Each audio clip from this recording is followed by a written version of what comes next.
बड़े ही सुंदर ख्याल आते हैं जीवन में, और जीवन की ओर देखते हैं तो बहुत ही प्यारा सा लगता है। हर रोज ऐसे ही लगता है कि जैसे जीवन ने नया घूंघट, नया पहरावा पहना है। पता ही नहीं चलता कि किस अल्फाज से शुरू करूं इस जीवन को धन्यवाद करने के लिए, या मैं किस अल्फाज से आप सबका धन्यवाद करूं। जिंदगी का पहरावा कितनी खूबसूरती से सज कर आता है जब ये दुख का रूप भी लेता है और सुख का रूप भी लेता है। दुख के रूप में जब जे हमारी आंखों में आंसू बनता है, उन आंसू की कीमत क्या होती है, और जब जे सुख की हंसी बनता है तो उसकी कीमत क्या होती है। जे हमको उस वक्त पता चलता है जब हम जिंदगी के जितना करीब जाते हैं, जिंदगी उतना ही अपना घूंघट उठाती है। उस घूंघट के पीछे जिंदगी का मुखड़ा जो होता है, चेहरा इतना हसीन लगता है। एक बार ऐसा मुकाम आता है कि हमको जिंदगी का वो मुखड़ा सबसे हसीन लगने लगता है जब जो हमने बहुत गहरी तकलीफ में काटा होता है। तकलीफ में काटा होता है। तकलीफ क्या होती है? तकलीफ हमारी अज्ञानता होती है, और तकलीफ बताती है कि हम कितने अज्ञानी हैं। आज आपको एक सवाल करूंगी, बेस्ट रिलेशनशिप बनाने के लिए, जिससे आपकी रिश्तेदारी, किसी के साथ भी हो रिश्ता, बहुत गहरा और बहुत सुंदर बन जाए। उसके लिए बहुत ही प्यारा सवाल आपको करती हूँ, और मैं अपना अनुभव के जरिए ये सवाल मेरे में पैदा हुआ है, और आपने ऐसा सवाल सुना भी नहीं होगा। मेरा सवाल आप सबको यह है, जब आप मां बनी, औरत को कहती हूं, जब तुम मां बनी, और आदमी को कहती हूं जब तुम बाप बने, तुमने एक नन्हे से बच्चे को पैदा किया। वो नन्हा सा बच्चा जहाँ बेटी थी जहाँ बेटा था, आपके दिमाग में ये आया कि ये अनजाना है, इसको कोई सुर्त नहीं, इसको कोई संभाल नहीं। आज आपको मैं सवाल करती हूँ, आपने बच्चे को पैदा किया है, पर वो बच्चा समझदार है, जवान है, आपकी उसके साथ ट्रीट कैसी होगी? ये है मेरा आप सबसे सवाल।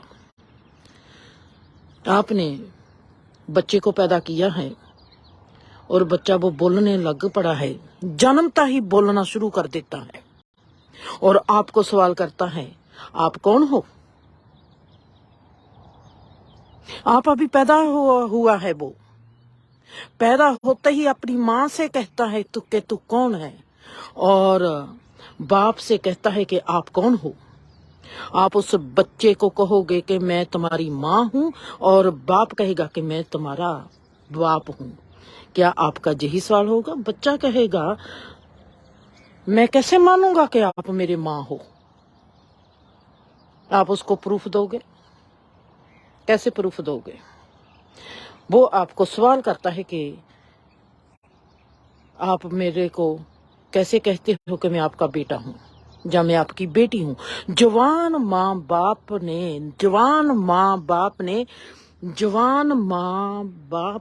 जवान बेटे जहाँ बेटी को पैदा किया है। किसी ऐसे मांस के लोथड़े को पैदा नहीं किया जो अभी अनजाना है जीवन से। उसने उस बच्चे को पैदा किया है जो सब जानता है। आपकी ट्रीट उस बच्चे के साथ कैसी होगी? आप उस बच्चे के साथ कैसे व्यवहार करोगे? आज जो माँ बाप हैं वो बच्चे के साथ व्यवहार करते हैं अपनी अचेतन अवस्था में, बेहोशी में। और बच्चा भी बेहोश होता है और माँ बाप भी बेहोश होते हैं। अगर माँ बाप बेहोश हैं, उनके घर में होश वाला बच्चा पैदा हो जाता है, तो वो कैसे उसके साथ ट्रीट करेगा? बच्चा सवाल करेगा। जवान है, आपने सोचना है। आपके घर में बच्चा पैदा हो गया, पर वो होश वाला है, वो चलने फिरने लगा है 1 घंटे में। जैसे आपने देखा है, जानवर के बच्चा होता है 1 घंटे में चलने लगती है।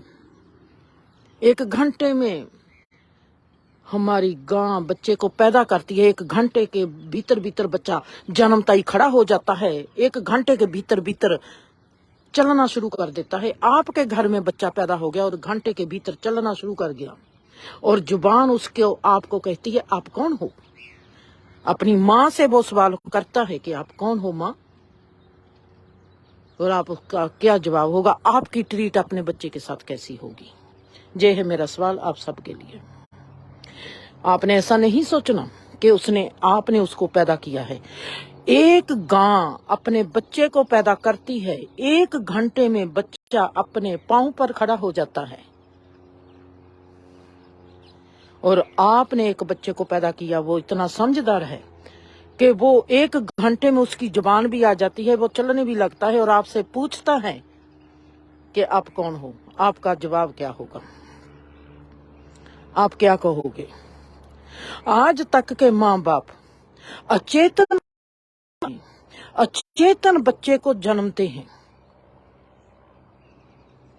आपकी अचेतन अवस्था है, पर बच्चे की चेतन अवस्था है।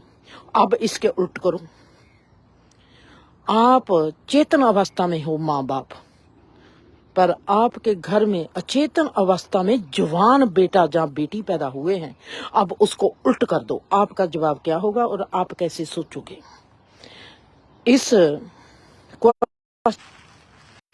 इस सवाल में बहुत ही गहरी समझ है।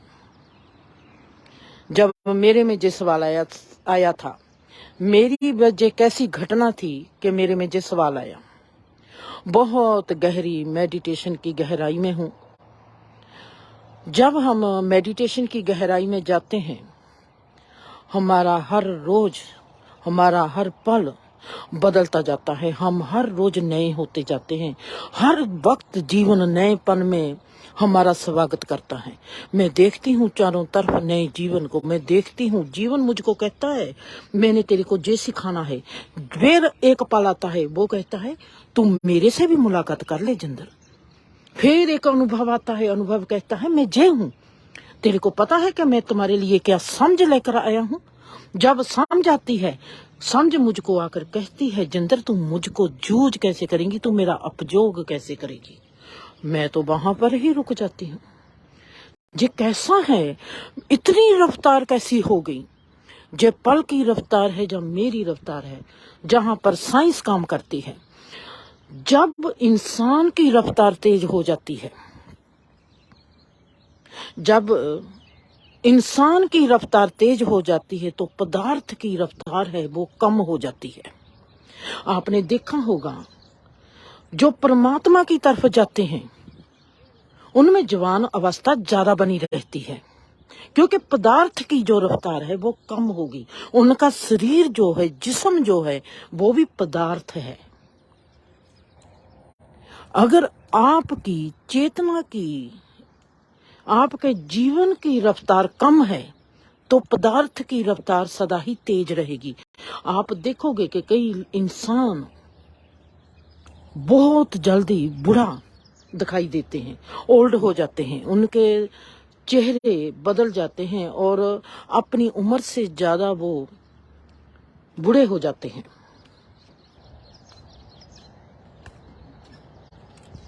खास करके जो मेडिटेशन करते हैं वो ज्यादा जवान रहते हैं।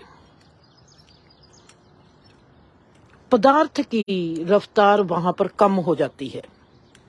आम जीवन में भी साइंस कहेगी आपको, जब आप ट्रेन में बैठे हो, आपको पदार्थ कितना तेज भागता हुआ दिखाई देता है।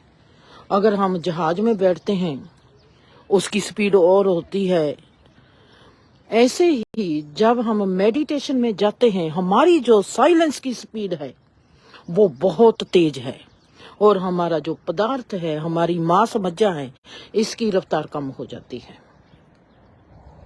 ऐसे ही हम जाते हैं, जब स्पीड तेज है मेडिटेशन में, वक्त की स्पीड बहुत तेज है, क्योंकि वक्त थमा हुआ है।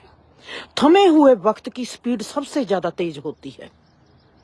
रुक जाना। मेडिटेशन हमको रोकती है, जीवन हमको रोकता है। रोक कर हम जो जीवन को देख सकते हैं, भागते हुए नहीं देख सकते। मैं रुक गई। रुकते हुए जीवन में पदार्थ की जो स्पीड है वो तेज है। वैसे हम एक चाहना के तहत जीवन के 20 साल, 15 साल, 25 साल निकाल देते हैं। एक क्रोध के कारण भी, एक नाराजगी के कारण भी, एक बेवकूफी के कारण भी हमारा जीवन बहुत ही अजाई चला जाता है। पर अगर हम अपने आप में रुक गए, हमारी स्टेज साइलेंस होगी और पदार्थ की स्पीड हो जाती है कम। अनुभव उतरते हैं हमारे जुगों जुगों के हमारे भीतर। हम देखते हैं रुक कर अपने आप को, अपने स्वभाव को। हमारा स्वभाव कितने जुगों का बना हुआ है, हमारी आदतें कितनी जुगों की बनी हुई है। वो हर चीज हमारे से मुलाकात करती है, हम उनसे मुलाकात करते हैं, मुलाकात होती है। वहां पर नयापन, हर रोज नयापन आता है, हर पल में नयापन होता है, हर चीज में नयापन होता है। हर चीज ऐसे लगेगी कि ये तो मैंने आज पहली बार ही देखी है। वो क्या है? उस नएपन में मैं नहीं होती जाती हूँ, मैं हर रोज नहीं होती जाती हूँ। मेरे आगे एक दिन मैं इतनी नहीं होगी मेरे को लगा मैंने अपनी माँ को पहली बार देखा है। बीबी, मैं कितने साल की हूं? बीबी कहती अब मुझको ये भी तेरे को बताना पड़ेगा। मैं कहा बीबी तेरे को क्या लगता है मैं कितने साल की हूं? बीबी कहती है तेरी उम्र है 29 साल की। मैं 29 साल की हूं। 29 साल की हूं मैं, पर बीबी मैं तो तेरे को आज ही देखती हूं। मेरे में क्या नयापन आ गया कि मैंने माँ को, अपनी को 29 साल के बाद देखा पहली बार, जो गौर से देखा। उससे पहले झलक मिलती है मुझको बीबी की 27 साल की उम्र में, जब मैंने बीबी को देखा। बीबी तू ऐसी बीबी है। होश से देखा। होश से देखना, चेतन अवस्था में देखना और है, अचेतन अवस्था में देखना और है। बीबी के प्रति जो मेरा रवैया था कैसे बदला। अब जहां पर तो मेरी माँ है, मैं उसकी बेटी हूँ। जहां पर दूसरी स्टेज पर आती हूँ, मैं हूँ माँ, और मेरे पास बेटी है अरियाना, मेरे पास बेटी है मोनिका, मेरे पास बेटा है रवि, मेरे पास बेटा है देवी। अब जे खड़े हैं, मेरे पास जवान बच्चे हैं मेरे, और मैं माँ हूँ, अभी पैदा हुई हूँ। मेरे जवान बच्चों की तरफ मैं देखती हूँ, जे मेरी बेटी है। मैंने तो अरियाना को पहली बार देखा है। मैंने अरियाना को पहली बार देखा है। मैं उसके चेहरे पर हाथ फेरती हूँ, मैं उसकी उंगलों पर उंगलों से उसको चेहरे को छूती हूँ, उंगलों से उसके बालों को छूती हूँ, उसको अच्छी तरह देखती हूँ। उसके चेहरे पर मेरी उंगलें फिरती हैं। अरियाना तू कितनी सुंदर है। कहती है क्या हुआ है तुझको माँ? मैं अभी अभी पैदा हुई हूँ, मैं होश के लेवल पर अभी अभी पैदा हुई हूँ, और मैं पहली बार अपनी उस बेटी को पहली बार देखती हूँ, और जिसको मैं पिछले 10 साल से देखती आ रही हूँ। और मैं उसको देखती हूँ कि ये बेटी है, और मेरी उसके साथ ट्रीट कैसी होती है, मेरी देवी के साथ ट्रीट कैसी होती है। जब बच्चे मेरे को, जिनको मैं पहली बार देखती हूँ, मुझको लगता है कि मैंने पहली बार देखा है। मेरी उस माँपन का, मेरे भीतर की जो माँ है बच्चों के लिए, वो देखती है मेरे बच्चे जवान है, मैं आज इनको पहली बार देखती हूँ, उसकी उन बच्चों के साथ ट्रीट कैसी होती है, उस औरत की ट्रीट कैसी होती है उस माँ के साथ, जिसके उसकी माँ जो 70 साल की हो चुकी है, और वो देखती है कि मेरी माँ जो है जिसको मैं पहली बार देख रही हूँ। जवान माँ बाप जब जवान बच्चों को पहली बार देखते हैं, होश से, नएपन से, मुझको लगा कि मैंने आज पहली बार अरियाना को देखा है, मैंने आज पहली बार बीबी को देखा है। मेरे में एक नई माँ पैदा होगी, वो माँ जिसने जवान बेटी को पहली बार देखा है, उसने जवान बेटी को ऐसे पहली बार देखा है कि वो आज ही पैदा हुई है, वो माँ पैदा हुई है आज, जहां वो बेटी पैदा हुई है आज। होश से हमारा इतना किरदार बदल जाता है, होश हमारे को ऐसा कर देता है। मैं देखती हूँ बीबी की तरफ, मेरे पास 2 रिश्ते हैं, जहां पर 2 माँ खड़ी है और जहां पर 2 बेटी खड़ी है। मैं अपनी माँ के साथ कैसी ट्रीट करती हूँ और मैं अपनी बेटी के साथ कैसी ट्रीट करती हूँ, मैं उन दोनों के विचकार खड़ी हूँ, जो अभी पैदा हुई है। मैं अभी पैदा हुई हूँ, मैं माँ अभी बनी हूँ, मैं बेटी भी अभी बनी हूँ। एक ही पल में मैं माँ बनती हूँ, उसे ही पल में मैं बेटी बनती हूँ। माँ की तरफ मैं देखती हूँ तो मेरा रुतबा कैसा बनता है, जब मैं बेटी की तरफ देखती हूँ तो मेरा रुतबा कैसा बनता है। और मैंने देखना है मैं माँ के साथ कैसा व्यवहार करती हूँ और मैं अरियाना के साथ कैसा व्यवहार करती हूँ। बीबी के साथ मेरा व्यवहार हो गया बच्चों जैसा, उल्ट हो गया। बीबी के साथ मेरा व्यवहार उल्ट हो गया।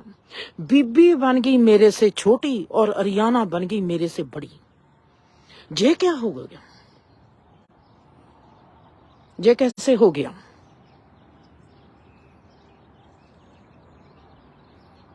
अरियाना को मैंने कहा, अरियाना तू तो मेरी माँ है। और बीबी को कहती हूँ, बीबी तेरे को संभालना पड़ेगा मुझको। बेटी ने माँ को संभालना है और जो माँ है उसको उसकी बेटी संभालेगी। किरदार बदल गए। होश जो होता है वो हमारे को, हम ऐसे ट्रीट नहीं करेंगे वहां पर होश में कि जे मेरी बेटी है वहां पर मैं माँ बन के काम करूंगी और जे मेरी माँ है वहां पर मैं बेटी बन के काम करूंगी। होश जो होता है वो वहां पर काम करता है जहां पर जीवन में काम करना चाहिए, वो करता है समझ के हिसाब से काम। अरियाना समझदार है बीबी से ज्यादा।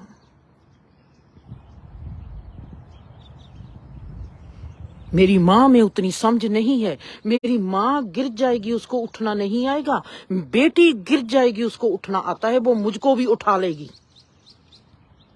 समझ के साथ नातेदारी होगी।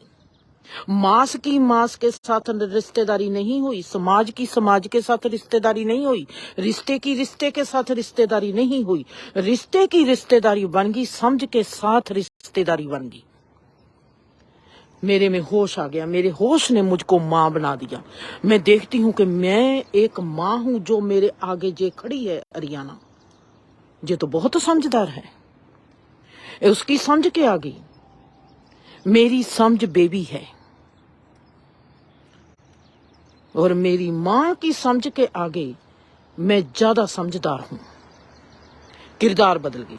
होश में किरदार बदलते हैं।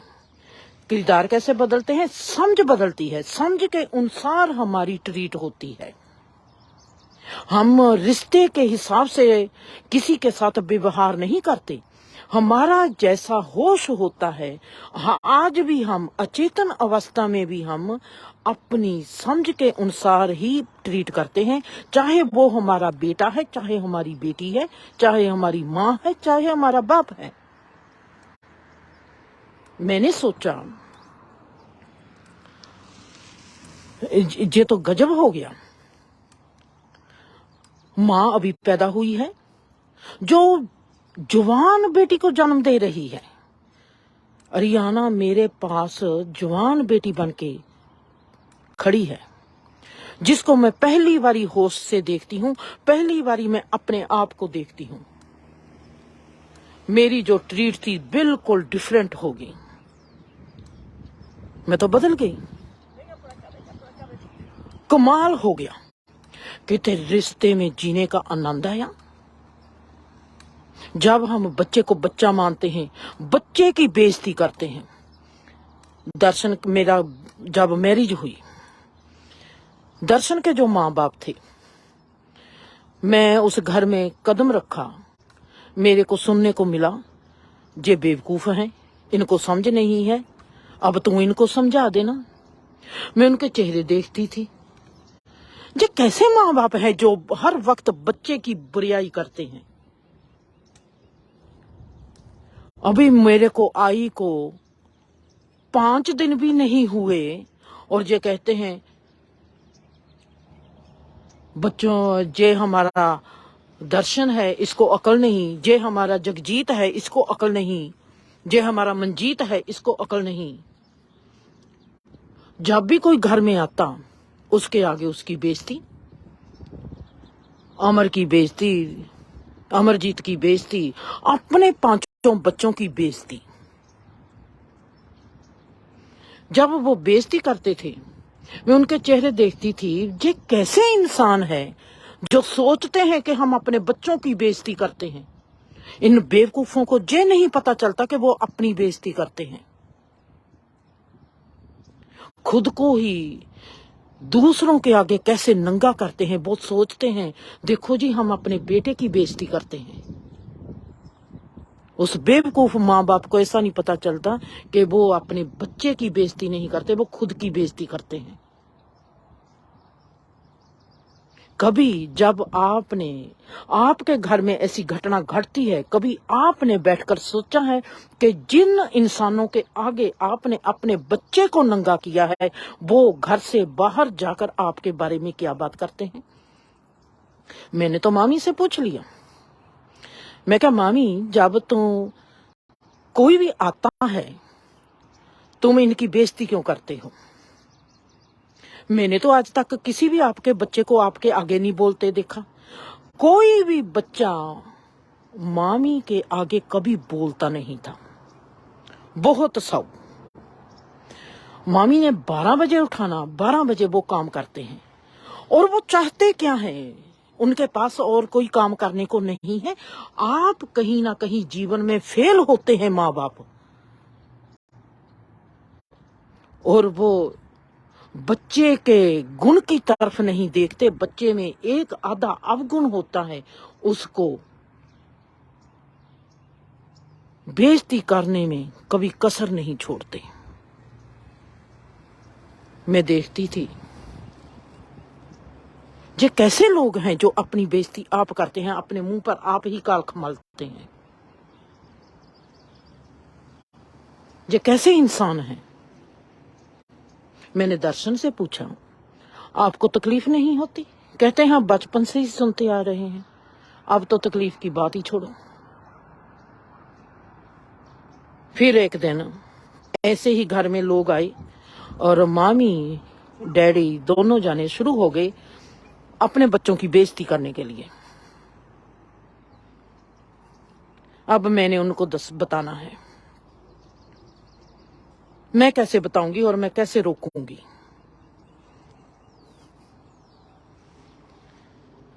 जब मामी ने दर्शन का नाम लेना, क्योंकि मैं किचन में थी, मैं जोर से बर्तन का खड़का कर देना, जोर से बर्तन को कभी नीचे फेंक देना, कभी कुछ करना, कभी कुछ करना, उन सब का ध्यान अपनी तरफ ले लेना।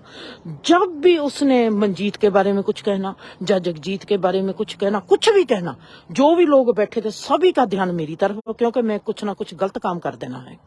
उनको मैंने बात करने ही नहीं दी, उनकी बात रुक गई, वो लोग चले गए। मामी मेरी तरफ देखती है और मुझसे पूछती है कि जिस क्या कर रही थी? मैंने कहा कुछ भी नहीं।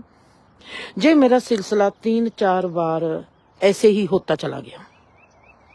उनको समझ में आना लगा। मैंने पहले तो देखा कि अगर मेरे बिन कहे ये बात समझ लेते हैं, वो बेइज्जती नहीं कर सकते किसी की भी। अपनी बेइज्जती करनी है तो कर सकते हैं, हर इंसान, कोई भी रिश्ता हो। माँ ने अपनी बेइज्जती करनी है तो करे अपनी बेइज्जती। मैं ऐसी औरत हूं, मैं ऐसी माँ हूं। कभी किसी इंसान ने अपनी बेइज्जती की है? दूसरे रिश्ते की बेइज्जती करता है। अपने ही रिश्तों को नीचे गिरा देते हैं। कोई अपनी बेइज्जती नहीं करता। अपनी बेइज्जती कभी किसी को करते देखा है, सुना है? सदा ही अपने बच्चों की, सदा ही अपने रिश्तों की, सदा ही अपने आले दुआले की, धर्म की, मुल्क की, जात की, पात की बेइज्जती पर बेइज्जती करते हैं। कोई भी इंसान ऐसा नहीं जो अपनी खुद की बेइज्जती करता है। बेइज्जती का हक है, अपने आप की बेइज्जती करो।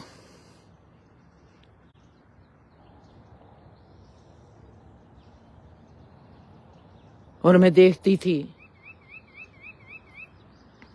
मामी रुकती नहीं थी।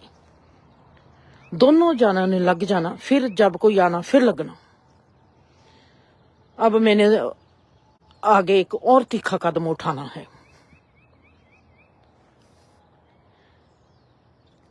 जब कोई आया, रिश्तेदार आया, कोई दोस्त मित्र आया, मामी ने, अब मुझको पता है कि इसने बेइज्जती करने लगनी है। मैं वहां पर जाकर बैठ गई भीतर। मैंने मामी की,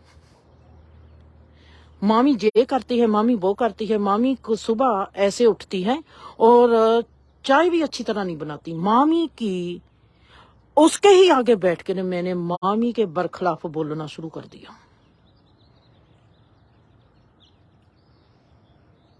मामी कहती है मैंने तो चाय कभी बनाई नहीं। मैं क्या, बनाई तो थी चाय।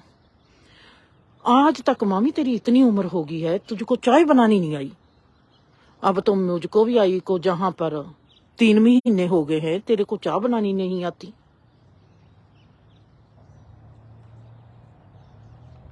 तू मेरे को कहती है मामी चाय ऐसी बनानी है, ऐसी बनानी है। कैसे बनाऊंगी चाय? जो आए थे मैं उनको कहा, आंटी जी आपको चाय बनानी आती है, आज मुझको चाय बनाकर सिखा के जाओ, चाय कैसी बनानी है। कहती है तेरे को चाय भी नहीं आती। मैं कहा ना। मैं कहा मेरी माँ को नहीं चाय आती थी, उसने नहीं मुझको सिखाया। मैंने सोचा था मुझको मामी चाय बनानी सिखा देगी, इसको भी नहीं आती चाय बनानी। आप मुझको सिखा सकते हो चाय बनानी? वो कहती है इसमें क्या है, मैं तेरे को सिखा देती हूँ। मैं मामी की तिरछी आंख से देखती हूँ उसका चेहरा। वो औरत तो उठती है मेरे साथ, मुझको चाय बनाना सिखाने लगती है। और मैं पीछे की ओर देखकर मामी को देखती हूँ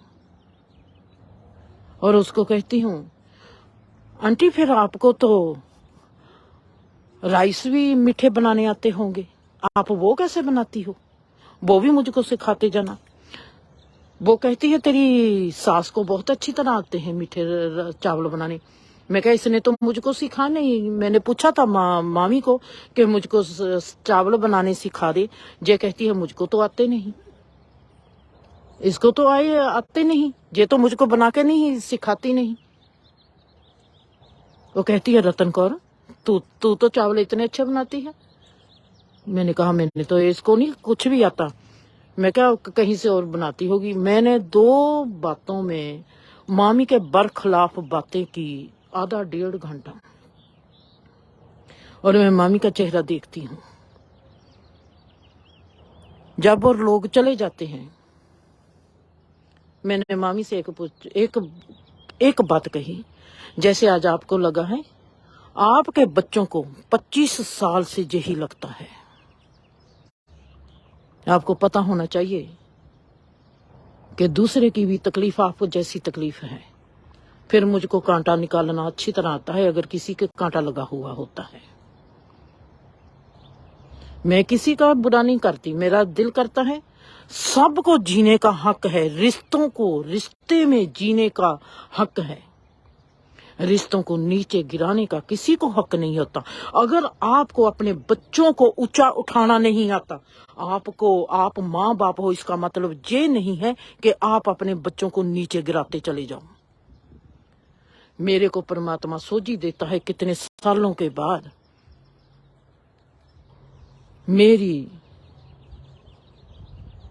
अगर मैं जन्मती हूं आज होश के लेवल पर, मेरे पास मेरी जवान बेटी आती है, उसको मैं होश से पहली बार देखती हूँ और मेरी उसके साथ ट्रीट कैसी होती है, होश से ट्रीट कैसी होती है और बेहोशी में ट्रीट कैसी होती है। बेहोशी में तो हम अपने अच्छे बच्चों को भी अच्छा नहीं कहेंगे कभी भी। हमने कभी अपने अच्छे बच्चों के बारे में भी ये नहीं कहा कि मेरा बच्चे का किरदार ऐसा है। मैं लोगों के घर में बच्चे देखती हूँ जो बहुत बीबे हैं, बहुत अच्छे हैं, उनके माँ बाप ने कभी कहा नहीं होता कि हमारा बच्चा ऐसा है। किसी मियाँ ने अपनी बीवी को नहीं कहा कभी कि मेरी औरत ऐसी है। किसी औरत ने नहीं कहा कि मुझको आदमी ऐसा मिल गया, शुक्र है परमात्मा का। मेरी माँ ने नहीं कभी कहा इतना अच्छा आदमी मिला था। सब रिश्तों में कंप्लेन कंप्लेन कंप्लेन करते हैं। अगर आपके घर में जवान बच्चा पैदा हो जाए, आपकी ट्रीट कैसी होगी?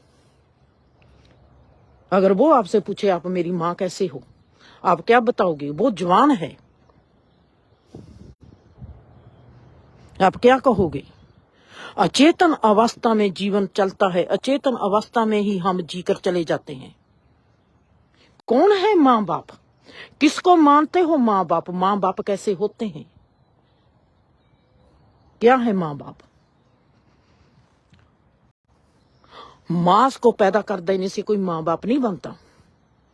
जब तक माँ बाप ये नहीं बताने के योग्य होते कि जीवन क्या है, संसार क्या है, तुम्हारे पर मुसीबत आएगी बेटा, तुमने ऐसे हल करना है। अगर माँ बाप ने किसी अपने बच्चे में सब्र नहीं डाला, अपने बच्चे में भरोसा नहीं डाला, अपने बच्चे में प्यार नहीं डाला, अपने बच्चे को ये तहजीब नहीं दी कि तुमने सुखी कैसे होना है, तुमने जीवन में खुश कैसे रहना है, वो माँ बाप है ही नहीं।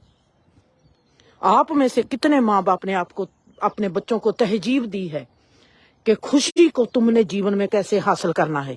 आपने ये तो बता दिया कि तेरा कंपटीशन किसके साथ है, तुमने कितनी डिग्री लेनी है, कितने पैसे कमाने हैं। आपने ये तो बता दिया बच्चे को कि तू हिंदू है, तू मुसलमान है, तू सिख है, तू ईसाई है, पर किसने बताया है कि तुमने जीवन में सुखी कैसे रहना है? किसने बताया है अपने बच्चे को? किसने बताया है अपने बच्चे को कि तुमने जिंदगी में सुख कैसे हासिल करना है? आपने अपने बच्चे को मौत की एजुकेशन दी है। जगह जगह पर मंदिर, गुरुद्वारे, मस्जिद बना दिए हैं, पर किसने सिखाया है कि बच्चे को धर्म क्या होता है? किसने सिखाया है? पगड़ी बांधने से धर्म नहीं बनता, जनेऊ पहनने से धर्म नहीं बनता, हज जाने से धर्म नहीं बनता, कुछ भी करने से धर्म नहीं बनता। धर्म बनता है जब आप अपने आप को पहचान लेते हो। आपने अपने बच्चे को क्या पहचान दी है? आपके घर में जवान बच्चा पैदा हो गया, आप उसके साथ कैसी ट्रीट करोगे? आज तक तो आप जवान नहीं हुए। कौन सी माँ जवान हुई है? कौन सा बाप जवान हुआ है? किस जवान माँ बाप ने अपने छोटे से बच्चे को जवान अवस्था की बातें बताई है? जवान कौन होते हैं? ऋषि मुनि पीर पैगंबर जवान होते हैं। आप में से कौन जवान हुआ है? धर्म के क्षेत्र में आपने गुरु बना के रखे हुए हैं। किस गुरु ने आपको जवान कर दिया है? आपकी जुबान वैसे ही चलती है। आप घर में कितनी कमीनगी से अपने बच्चों के साथ व्यवहार करते हो। आपने अपना बड़ापन बच्चे को दिखाना था, बच्चे को डराकर, बच्चे को पैसे की तरफ करके, बच्चे को गलत शिक्षा दे के आपने अपना बड़ापन दिखाना था। जहां आपने बड़ापन दिखाना था बच्चे को अपना दिल बड़ा करके। गलती करते हैं बच्चे। दूसरा है, बच्चे गलती करते हैं। जब बच्चे ने पहली बार गलती की थी, आपने क्या किया था? जब बच्चे ने दूसरी बार गलती की तो आपने क्या किया? जब बच्चे ने तीसरी बार गलती की तो आपने क्या किया? 3 बार, पहले 3 बार आपने क्या किया? पहली गलती पर तो आप जरूर हंसे होगे। मेरा छोटा सा बच्चा है, गलती करता है, बहुत प्यार आया होगा। फिर उसने जवानी में गलती की होगी, कोई बात नहीं, जवान उम्र है, क्या फर्क पड़ता है? जवान में नहीं, जवानी में अगर बच्चे गलत नहीं करेंगे तो कब करेंगे? जवानी का तकाजा लेकर आपने बच्चे को, उस चीज को रफा दफा कर दिया।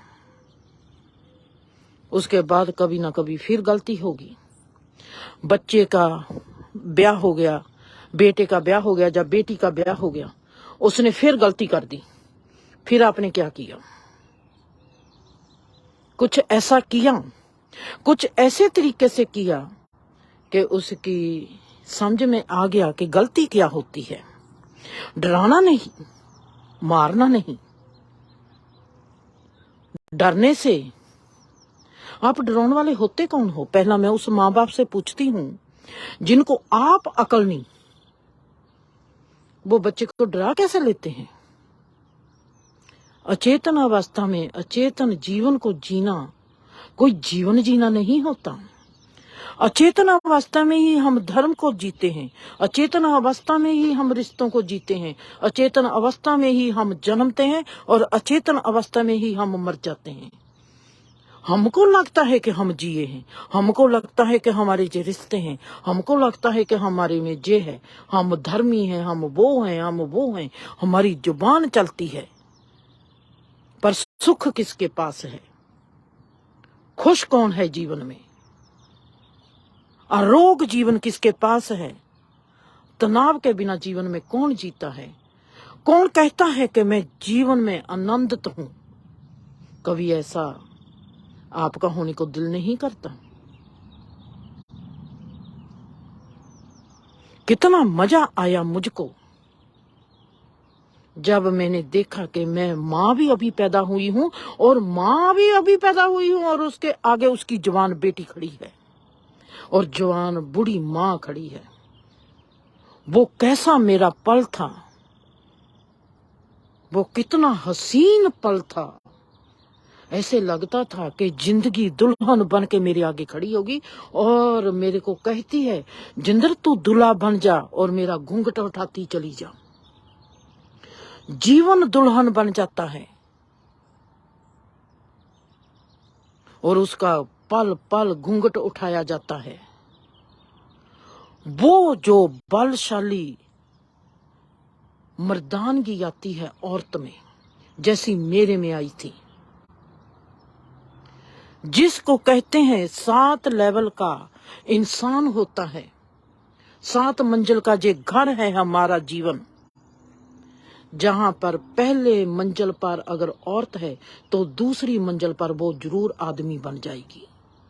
आदमी कैसे बन जाएगी? अगर पहली मंजिल पर वो आदमी है तो दूसरी मंजिल पर फिर वो औरत बन जाता है। कैसे बन जाता है? अपने गुण रूप में। मेरे में बल आया, मेरे में ताकत आई। जितना मैं देखती हूं मेरे में हिम्मत आई और जितना मैं देखती हूं कि मुझको मेरे में बुराई दिखने लगी, मेरी कमजोरी मेरे आगे आ गई, सब कमजोरी मेरे आगे खड़ी होगी। कहती है कि तू जहां पर कमजोर है, तू जहां पर बेवकूफ है, तेरे को जहां पर अकल नहीं, तेरे को जहां पर ऐसे करना चाहिए, मेरियां कमजोरियां मेरे आगे आकर मुझसे मदद मांगने लगी कि हमको दूर कर दे। अब मेरी कमजोरी मेरे आगे आती है, मुझसे मदद मांगती है कि मैं उनको दूर कर दूं। अगर वो ही कमजोरी मेरी माँ में होगी तो, अगर वो ही कमजोरी मुझको मेरी बेटी में दिखाई देगी तो मैं उनको कैसे हल करती हूं। जहां पर फिर मेरा एक टेस्ट होना शुरू हो जाता है। मुझको समझाती है कुदरत, कुदरत समझाती है कि जिंदर तेरे में ये कमजोरी है, इस कमजोरी को तू ऐसे हल कर। कुदरत मेरे को हल करती जाती है। कुदरत मेरी चीज को, मेरी समस्या को, मेरी कमजोरी को, मेरी कमी को, मेरे दोष को, मेरी बेवकूफी को कैसे मुझसे मिलवाती है और फिर कैसे उसको साफ करती जाती है। कुदरत का बर्ताव मेरे प्रति इतना सुंदर। मैंने कहा कुदरत मेरे साथ ऐसा बर्ताव कर सकती है तो मैं क्यों नहीं ऐसा ही बर्ताव अपनी माँ के साथ करती, मैं क्यों नहीं ऐसा ही बर्ताव अपनी बेटी के साथ करती। जो कुदरत सिखाती है। आपका टीचर कौन है? मेरा टीचर है मेरी कुदरत। जैसा कुदरत ने मुझको सिखाया, कुदरत कहती है कि मैंने तेरे को 2 बार समझाना है, तीसरी बार मैं तेरा कान पकड़ लूंगी। और मेरे साथ वारदातें ऐसी होती थी। मैंने 2 बारी गलती की, अगर उसी लेवल में तीसरी बारी जब मैं गलती कर देती थी, किते मेरे में पछतावा आता था, किते मैं पछताती थी। वो पछतावा ऐसा होता था कि मुझको अपने आप से वादा करना पड़ा कि मैं जिंदर तू कभी पछतावेंगी नहीं। सोच के चल ऐसे मित्रा कि तेरे को पछताना ना पड़े। मैंने अपने आप को पछताया, ऐसा पछतावे में देखा कि मुझको मेरे से प्रॉमिस करना पड़ा कि ये पछतावा जिंदर के जीवन में कभी आएगा नहीं।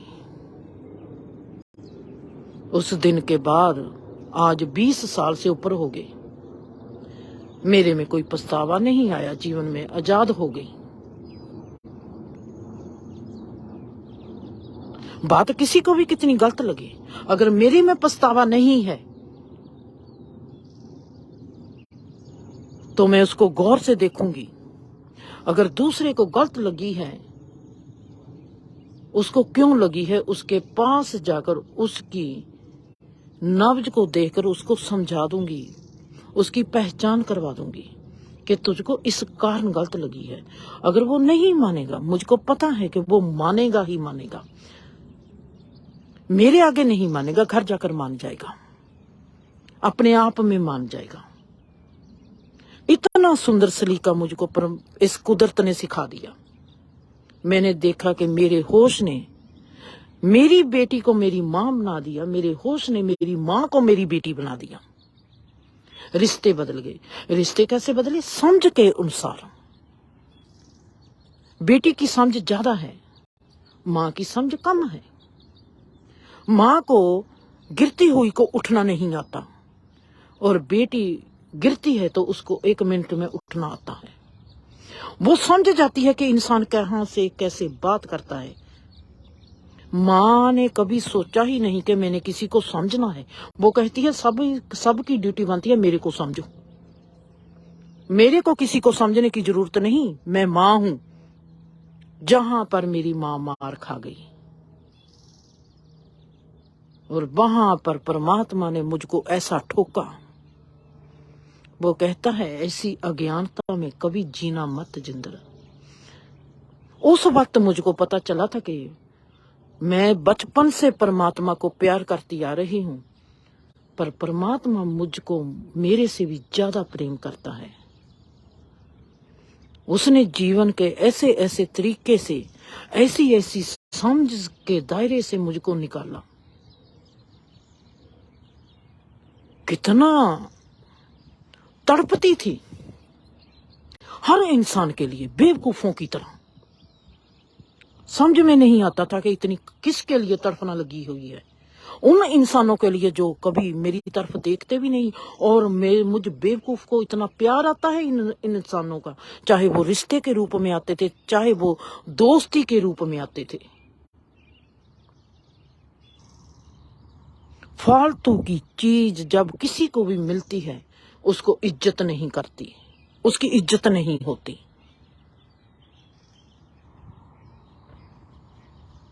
इंसान सोचता है जब कोई किसी को प्यार करता है, इंसान की फितरत है, वो सोचता है जे मेरी लियाकत है, जे मेरी क्वालिटी है कि जे इंसान मुझको प्यार करता है। इंसान जे भूल जाता है कि जे उस इंसान का स्वभाव है कि वो प्यार ही कर सकता है। हम हर चीज में अपने आप को सुंदर बनाते हैं और दूसरे को सदा ही नीचे फेंकते हैं।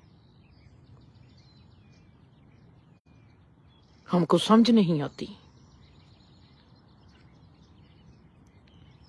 अगर हमने सुंदर रिश्ता बनाना है, उस रिश्ते की मर्यादा क्या है, हमको कैसे पता चलेगा उस रिश्ते की मर्यादा क्या है?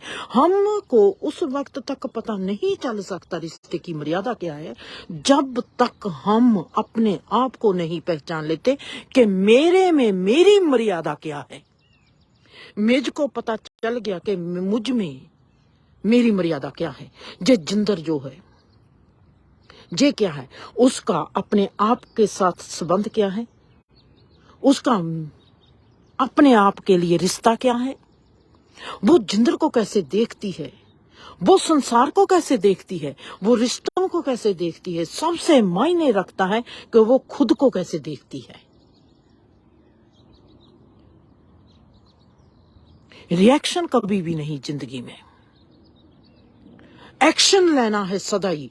कोई आपको कुछ कहता है जिंदर, वो पहली बात हमने अपने आप को जे कहनी है। अगर कोई कुछ कहता है आपको, सदा देखना कि वो वही बात कहेगा जैसा उसकी सोच होगी। वो अपनी सोच बताता है, वो तुझको नहीं जानता, तुझको तू ही जानती है। तुमने पहचानना है कि तू कौन है, कैसी है। जब मुझको मेरी पहचान आने लगी, मैंने देखा कि लोग कहते हैं बच्चे अचेतन अवस्था में पैदा होते हैं। मेरे तो बच्चे चेतन अवस्था में पैदा हुए और मेरे को बच्चे जवान मुझको मिले हैं। पहले तो पता नहीं वो कौन सा पल था, कैसा था कि किसने उनको पाल दिया और कैसे वो पल गए। जिस दिन मुझको अरियाना मिलती है, जिस दिन मोनिका, डेवी, रवि मुझको मिलते हैं, वो मेरे जवान बच्चे हैं। और जवान बच्चों के मैं रवि को कहूंगी, रवि ऐसा नहीं करना। मैंने 2 बार कहना है, तीसरी बार मैंने नहीं कहना। मैंने उसके साथ हो जाना है। मतलब है कि उसका ना कहने का, उसने अगर नहीं माना कहना, इसका मतलब है कि जे कर्म उसको करना पड़ेगा। उसकी भीतर की कॉन्शियस जे काम उससे करवाएगी। ऐसा हो नहीं सकता कि मैं अरियाना को कहूं, अरियाना जे काम अपन हमने नहीं करना, और अरियाना कहना ना माने। मैंने उसको गौर से देखना शुरू कर देना है। अरियाना को मैंने कहा है कि तुमने जे काम नहीं करना, पर अरियाना फिर वो काम करती है। मैंने फिर कहना है, अरियाना हमने जे काम नहीं करना। दूसरी बार फिर, शायद पहली बार ना सुना हो, दूसरी बार फिर मैं कहूंगी, अरियाना फिर वो काम करती है। जहां पर मैं फिर रुकती हूं, मैंने रुक जाना है। वहां पर रुकते हुए अरियाना के एक्शन को देखना है कि जे मेरे साथ 2 बार कहने से रुकी क्यों नहीं। इसका मतलब है कि इसका जीवन, इसका कर्म क्षेत्र इससे जे काम करवा रहा है और मुझको उसके साथ चलना पड़ेगा। और मैंने अरियाना के साथ चलना शुरू कर देना है। रिश्ते होते हैं साथ देने के लिए, रिश्ते रोब जमाने के लिए, बेइज्जती करने के लिए नहीं होते। जो रिश्ते बेइज्जती करते हैं किसी ना किसी रूप में, सदा वो अपनी ही बेइज्जती करवाते हैं। जैसा करते हो वैसा पाते हो, जैसा करोगे वैसा भरोगे। अगर मेरे जीवन में तकलीफ है तो उस तकलीफ को मैंने ही अर्जित किया है।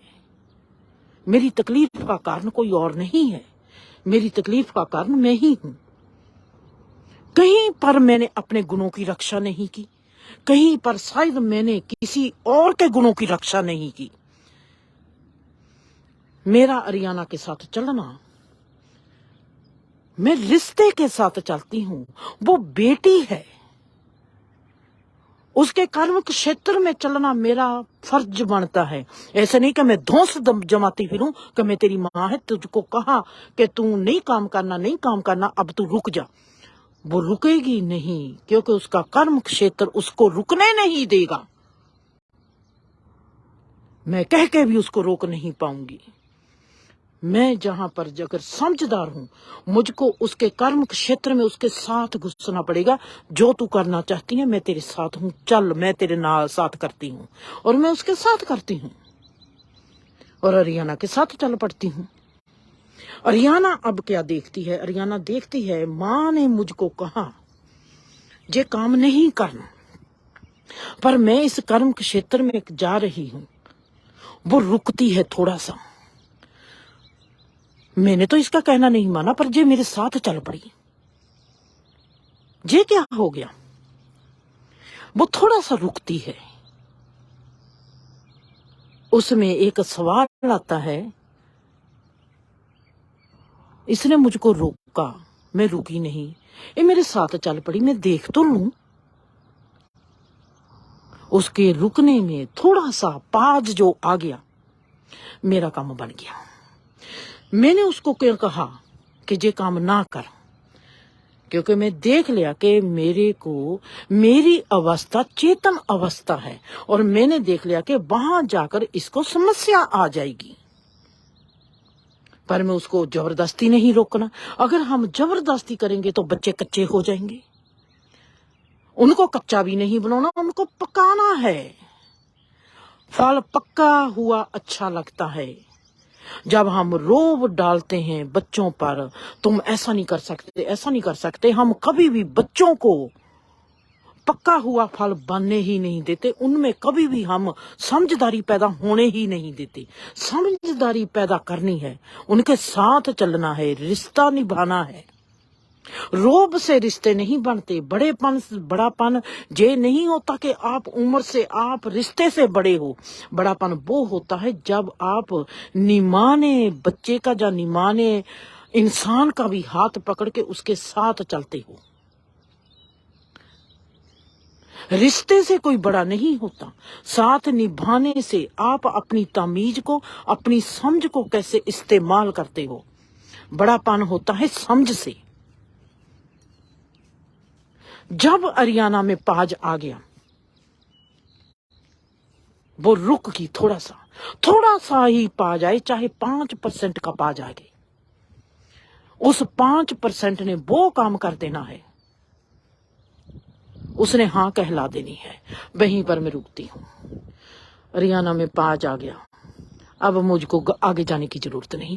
मेरा अरियाना के साथ देने का मतलब है पाज तक से साथ लेके जाना। एक छोटा सा ठहरा, एक छोटी सी स्टेलनेस उसमें आ गई, रुकना आ गया।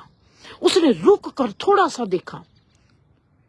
माँ ने मुझको कहा ये काम करना नहीं, और मैंने इसका कहना नहीं माना। जे तो मेरा साथ देने लग पड़ी है, मेरे साथ चलने लग गई। उसमें जे सोच भी आ गई, वो थोड़ी सी रुक भी गई। वहीं पर मेरा पाज आ गया।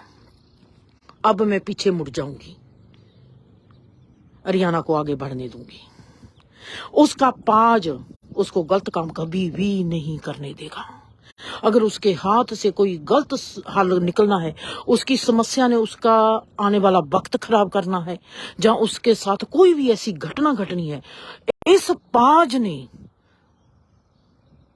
वो काम कर डालना है। उसके 95% को अपने कंट्रोल में कर लेना है। पाज होना बहुत जरूरी है। ये पाज है होश, इसको कहते हैं होशमंदी। हम रुक गए, हमारे में होश ठहर गया। अचेतन अवस्था में हम भागे जाते हैं। चेतन अवस्था का छोटा सा पाज भी हमारे 95% को जिता देता है। 95% की बेहोशी हार जाती है 5% की होशमंदी में। जीवन का किरदार इतना सुंदर है, जीवन का किरदार इतना निराला है। मुझको बहुत अच्छा लगा जब मुझको पता चला कि माँ भी अभी पैदा हुई है जिसने जवान बच्चों को पैदा किया है। वो पहले का जो वक्त था, अचेतन अवस्था में अचेतन, कोई जन्मता था, कोई पैदा होता था, कोई माँ बन जाता था, कोई बच्चा बन जाता था। पर जवान अवस्था में, जवान अवस्था माँ की हो और जवान ही बच्चा पैदा हो जाए, जीने का सलीका आ जाता है, बच्चे के साथ चलने का सलीका आ जाता है, रिश्तों को कैसे निभाना है सलीका आ जाता है। वो सलीका आपको कहीं से और नहीं मिलेगा, किसी किताब से नहीं मिलेगा, वो जीने से मिलेगा, अपने आप को सवाल करने से मिलेगा कि आप क्या करते हो। अगर आज आप किसी ऐसी स्टेज में हो जीवन की, वहीं पर रुक जाओ, वहीं पर सोच लो, कैसी भी स्टेज है आपके जीवन की, दुख भरी है या सुख भरी है, वहीं पर रुक जाओ और सोचो बैठ के कि मेरे दुख का कारण भी मैं हूं, मेरे सुख का कारण भी मैं हूं। आज से मैंने दुखी जीवन के साथ नाता नहीं रखना और सुखी जीवन को सदा ही आलिंगन करना है। वो सुखी जीवन कैसे आएगा? होश से रुक के आपको रुकना पड़ेगा। ठहराव में जीवन है, भागने में जीवन को कभी नहीं पा सकोगे। अगर ठहर जाओगे तो जीवन को पालोगे, इस जीवन को भी जी लोगे और मौत को भी जीत जाओगे। खुश रहो, खुश रहो, खुश रहो।